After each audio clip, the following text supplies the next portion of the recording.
vamos a hablar acerca de la muerte. Ese es el título, la muerte. Vamos a mirar el proceso de la muerte.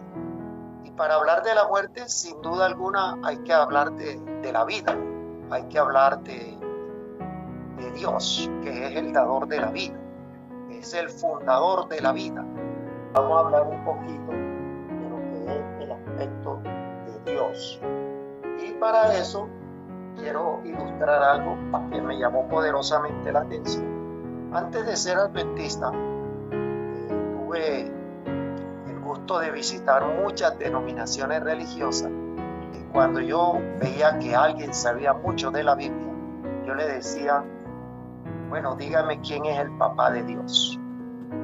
Y yo le sigo creyendo porque yo me hacía una pregunta. Yo tengo mi papá tenía su papá y el papá de mi abuelo y todo, y así sucesivamente, ¿no?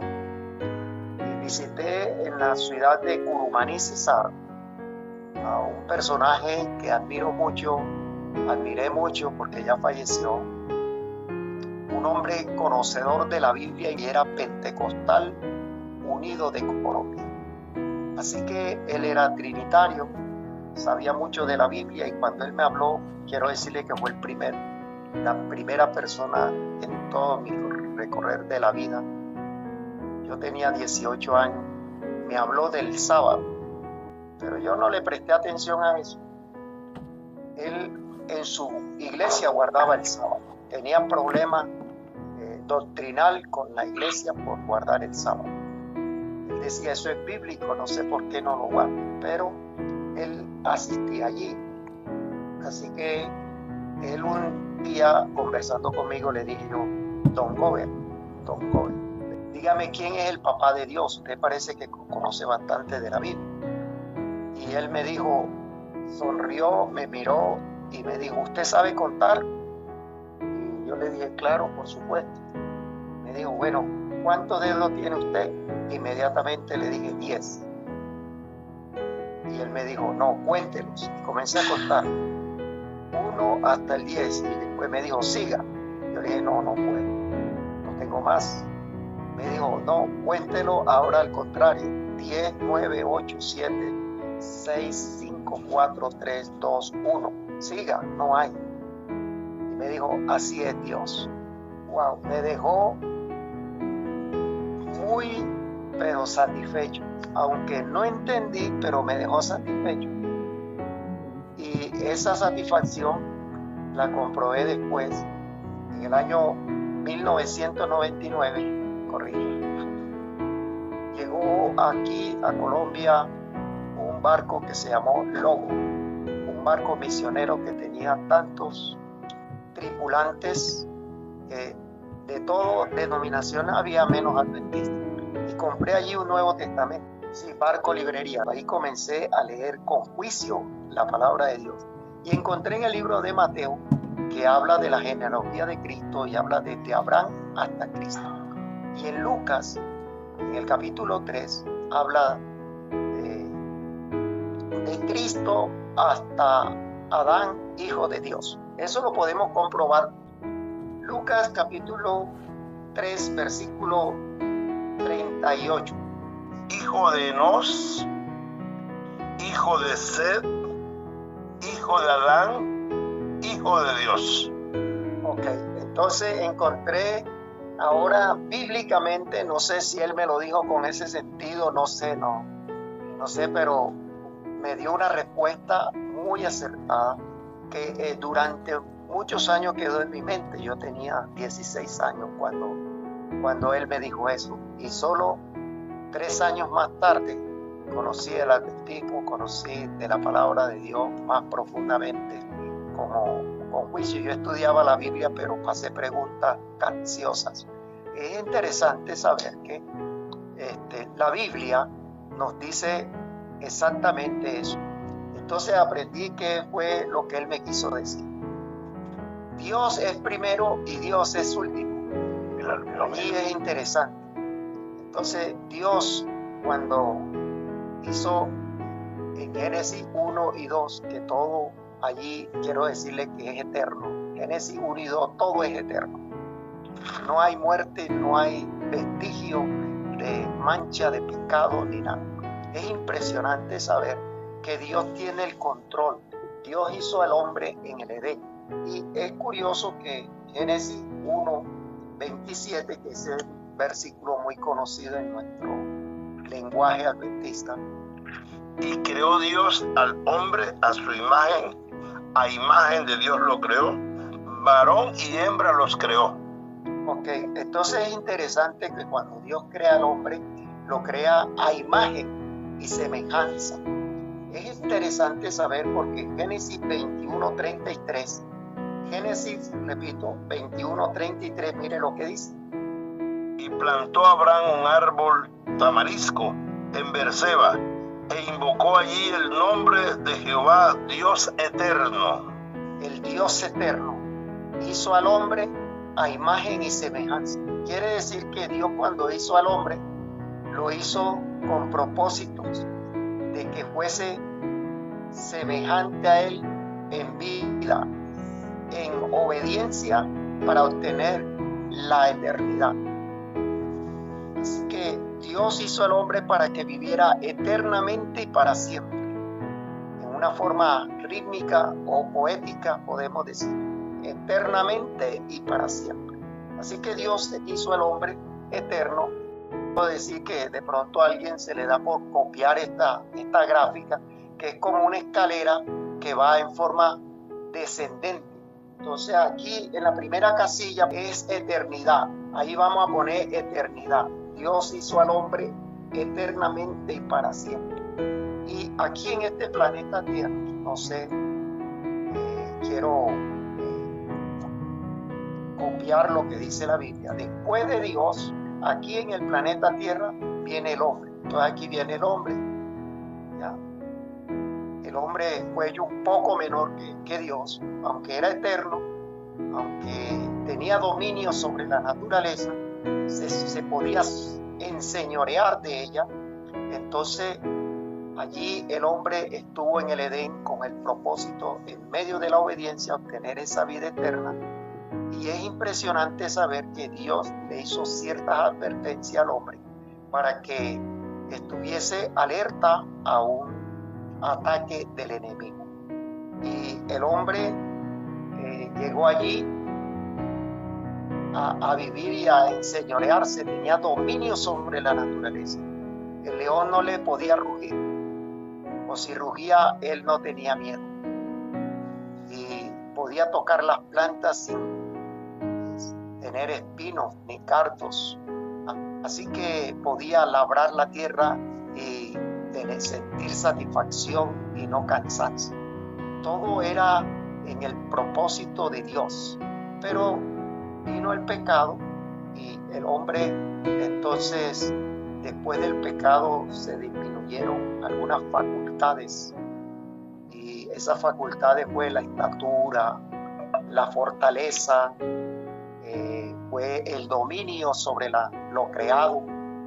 Y es impresionante también saber, mi apreciado, que también la vida, ¿verdad? Ahora, después del pecado, quiero adelantarme un poquito, pero quiero decirle que el promedio de vida según la Organización Mundial de la Salud, en el año 2000, bueno, la Biblia habla que el hombre, lo máximo que puede subsistir, según dice en el Salmo 90, 70 y los más robustos 80. Pero una sorpresiva encuesta en el 2000, ustedes saben que la gente creía que en el 2000 el mundo se iba a acabar. Y debido a todo eso, la Organización Mundial de la Salud hizo una investigación en la que determinó que el promedio de vida era de 47 años. Morían más jóvenes que adultos. Dios tenía un propósito con la vida, que si el hombre después del pecado, los hijos tenían que enterrar a sus padres. Pero tristemente hoy papá y mamá entierran a los hijos. Qué triste. pero ustedes pueden dimensionar la decadencia del pecado.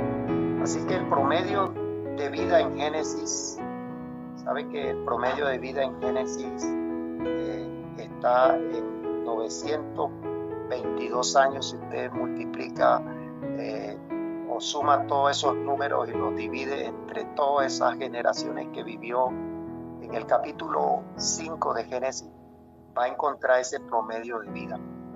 El hombre que más vivió fue Matusalén, 969 años.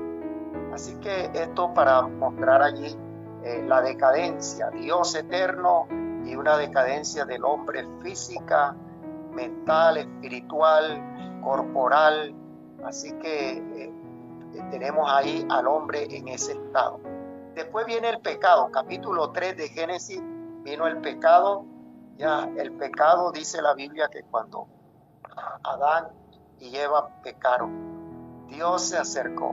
Es interesante saber, Dios se acercó y el pecado generó, en Romanos 6:23 dice que el pecado es muerte. Así que sabemos que no murió inmediatamente, pero ahí aparece ya la muerte ahora, fruto del pecado, de una desobediencia. Y cuando el Señor llegó a Adán, dijo que escucharon que venía, escucharon los pasos, escucharon que el Señor venía allí. Dice que tuvieron miedo, temor, dolor, sufrieron, llegó la muerte y el Señor los sacó del Edén. Ahora quiero decir que Dios tiene ahí el control. La ciencia divina, aquí puse la ciencia divina, tiene un dominio sobre el hombre y aún sobre el pecado. Él sabe cuál es la solución del pecado, pero creo que esta parte aquí nos vamos a hablar que el pecado es que cuando se separa el aliento de vida del hombre. Ustedes conocen bien eso, pero esta parte es importante saberla, ese proceso. Ahora, el pecado genera, en Adán generó miedo. Eso hoy podríamos decir es una enfermedad que es un estrés. Por miedo una persona puede fallecer. Por miedo una persona le puede producir dolores intensos.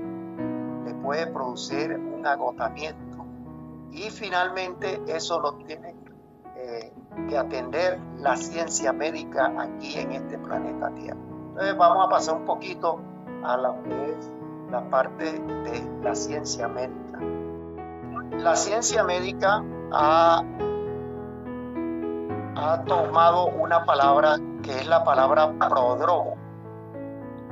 Está compuesta por dos palabras, prodromo. Pro es algo a favor, algo que le favorece.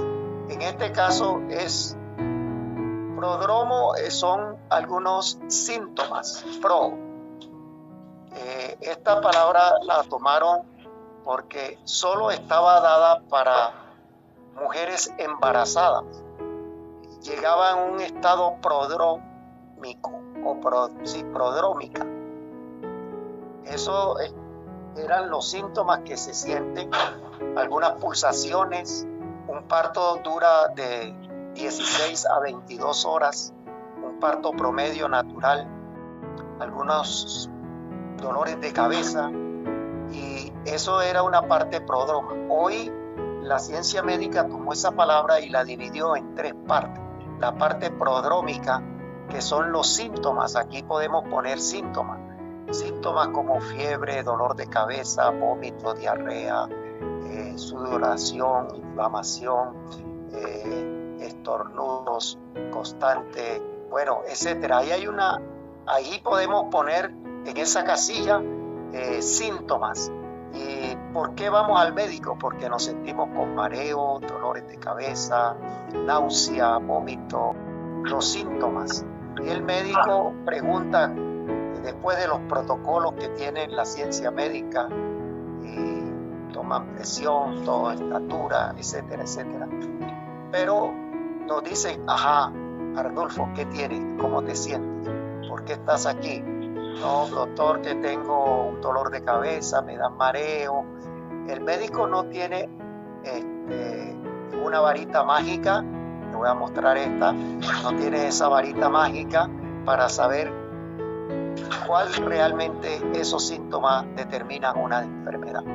Entonces nos mandan al laboratorio a hacer una parte médica, al laboratorio, unos exámenes en la que por los síntomas, quiero decirle, hay sintomatologías que tienen los mismos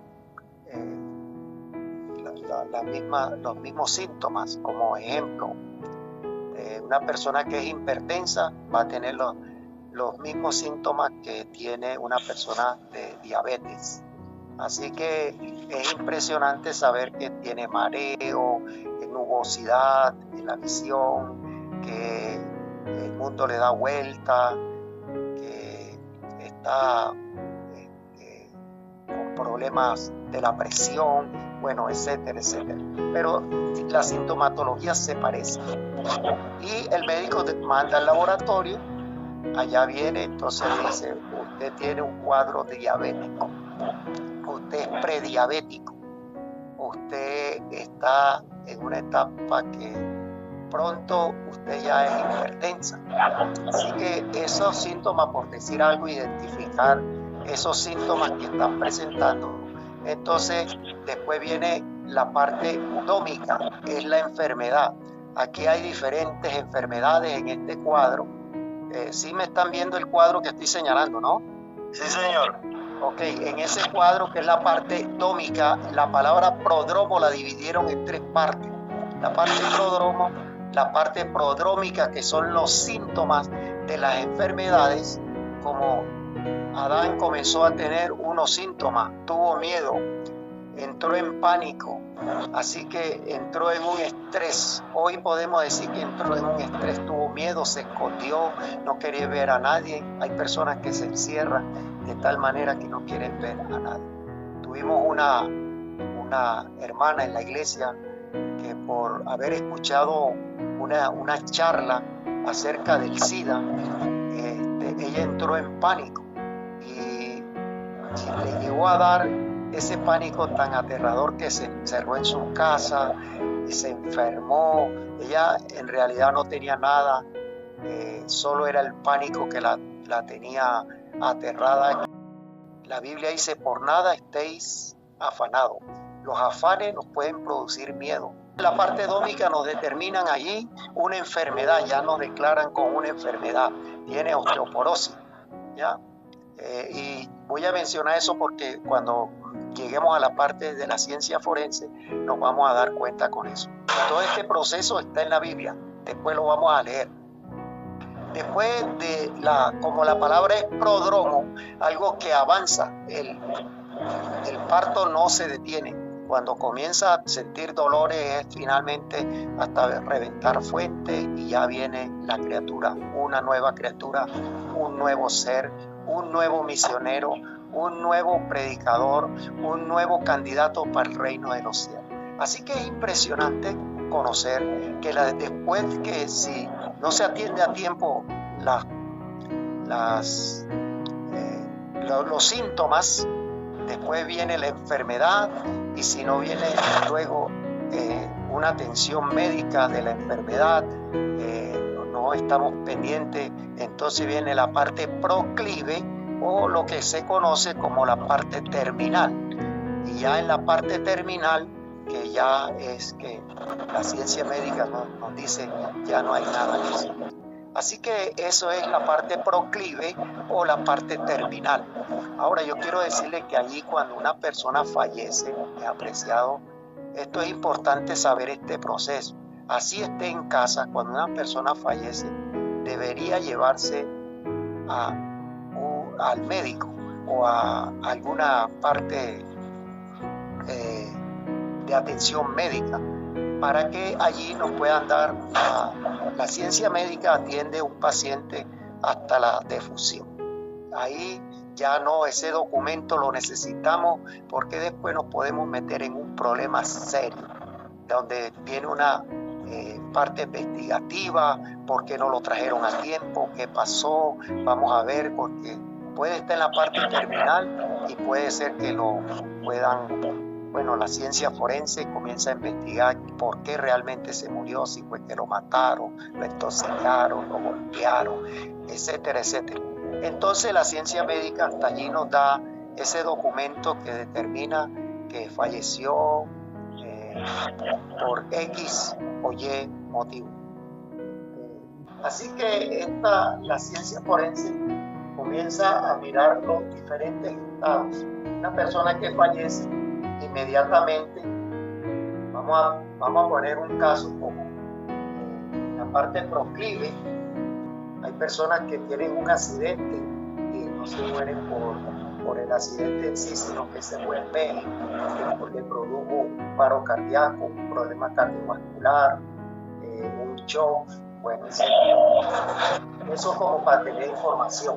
Pero inmediatamente en un accidente, la ciencia forense, o aquí en Colombia es el CTI, Centro Técnico de Investigación. Y quiero decir que el CTI no es la policía, pero un policía sí puede ser de ciencia forense. No todos los policías son ciencia forense, pero un policía sí puede estudiar ciencia forense. Es la que va a determinar los diferentes estados. Hermanos, esto para mirar aquí, esto es solo una información hasta el momento. Ya tenemos la parte de la ciencia divina. Dios tiene un control de la vida, pero también tiene la solución al problema del pecado, la muerte. Y el hombre se ha visto obligado, es interesante saber, estudiando el libro de Génesis, donde habla de los médicos en Génesis. Nunca pensé que nos íbamos a encontrar que los médicos, el único era Lucas, pero no. Desde el Génesis aparece allá en Génesis capítulo 40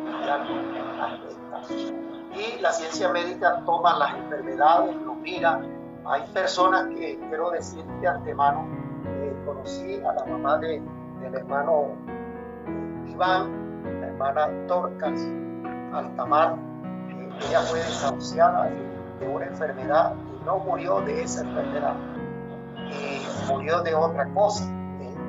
Así que es interesante saber que podemos restaurarlo por los síntomas, podemos restaurarlo aún con la enfermedad o incluso en la parte proclive, ¿ya? Para la muerte está la solución y es Cristo, y ahí es donde queremos basarnos en los procesos, porque estos procesos están en la Biblia, hermano, y lo vamos a ver el día de mañana. Esperamos que esto sea de interés, porque lo que hemos visto hasta aquí casi que no es nada comparado a lo que vamos a ver, lo que hace Dios con la ciencia divina.